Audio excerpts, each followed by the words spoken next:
দিচ্ছেন আপনি।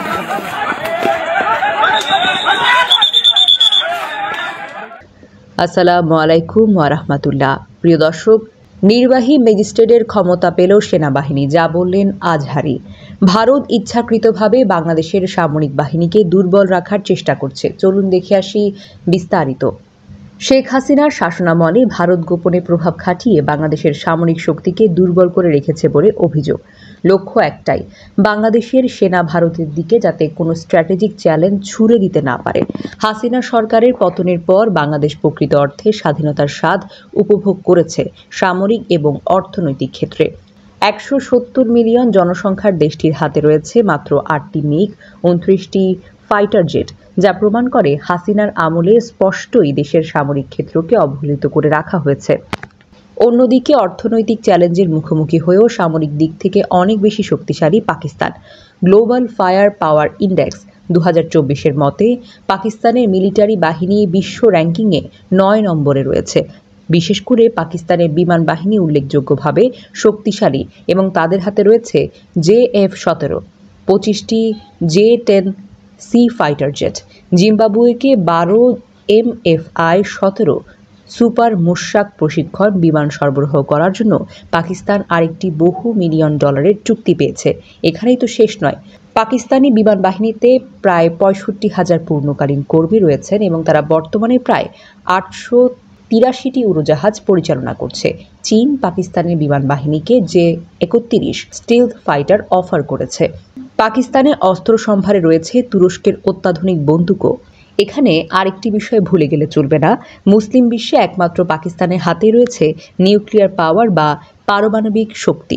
নিজের নিরাপত্তার স্বার্থে ভারত সবসময় চেয়ে এসেছে বাংলাদেশ মিলিটারি বাহিনী দুর্বল হয়েই থাকুক, আর তাই সামরিক বিভাগে বরাদ্দ না এড়িয়ে ভারতকে সাহায্য করে এসেছেন বাংলাদেশের সাবেক প্রধানমন্ত্রী শেখ হাসিনা।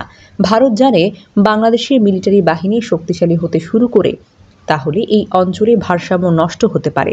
হাসিনার পতনের পর বাংলাদেশের এখন মূল লক্ষ্য হওয়া উচিত দেশের অর্থনৈতিক এবং সামরিক খাতকে শক্তিশালী করা। পাকিস্তান থেকে সামরিক সহায়তার মাধ্যমে বাংলাদেশ নিজের মিলিটারি বাহিনীকে শক্তিশালী ও উন্নত করতে পারবে, যে সহায়তা তারা ভারত থেকে পাননি। যে কোনো বিদেশি শক্তির বিপরীতে বিশেষ করে ভারতকে টেক্কা দিতে পাকিস্তান বাংলাদেশ অংশীদারিত্ব দক্ষিণ এশীয় অঞ্চলে একটি নতুন শক্তি হিসেবে উদ্ভূত হতে পারে। হাসিনা মুক্ত বাংলাদেশ এখন নিজেদের সামরিক সম্ভারকে সাজাতে মনোনিবেশ করছে, যেখানে ভারতের ছায়া আর থাকবে না। বাংলাদেশের ভবিষ্যৎ উজ্জ্বল, তাই বাংলাদেশের কারোর হাতের পুতুল হয়ে থাকার দরকার নেই। আগামী দিনে পাকিস্তান বাংলাদেশ দক্ষিণ এশীয় অঞ্চলে একটি নতুন সমীকরণ তৈরি করতে পারে, বিশেষ করে ভারতকে চাপে রেখে। সবশেষে বলতে হয়, বাংলাদেশের সামরিক সম্ভারে ভারতের নাক গলানোর দিন শেষ। আগামী 2 মাসে নির্বাহী ম্যাজিস্ট্রেটের ক্ষমতা পেয়েছেন বাংলাদেশ সেনাবাহিনীর কমিশনপ্রাপ্ত কর্মকর্তারা। মঙ্গলবার রাষ্ট্রপতির আদেশক্রমে জনপ্রশাসন মন্ত্রণালয়ের সিনিয়র সহকারী সচিব জ্যোতিপ্রুর স্বাক্ষরকৃত এক প্রজ্ঞাপনে এ সকল তথ্য জানানো হয়েছে।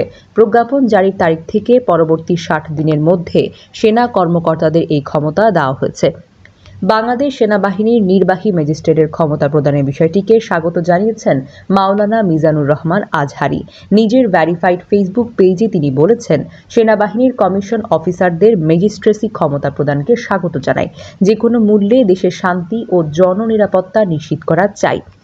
আইন শৃঙ্খলা বিঘ্নকারী অপরাধীদের দ্রুত বিচারের আওতায় আনা উচিত। এদিকে সেনাবাহিনী অফিসারদের ম্যাজিস্ট্রেসি ক্ষমতা দেওয়ার সুফল জনগণ ভোগ করবে বলে মন্তব্য করেছেন স্বরাষ্ট্র উপদেষ্টা লেফটেন্যান্ট জেনারেল মোহাম্মদ জাহাঙ্গীর আলম চৌধুরী। উপদেষ্টা বলেন, সেনাবাহিনী অনেকদিন ধরে মাঠ থেকে জনগণের সেবায় কাজ করে যাচ্ছে। জনসেবা ও আইন শৃঙ্খলা রক্ষার স্বার্থেই তাদের ম্যাজিস্ট্রেসি ক্ষমতা দেওয়া হয়েছে। জাহাঙ্গীর আলম চৌধুরী আরও বলেন, আমাদের আইন শৃঙ্খলা রক্ষাকারী বাহিনীগুলোতে জনবলের স্বল্পতা রয়েছে, সেটা পূরণের লক্ষ্যে কাজ করছে সেনাবাহিনী।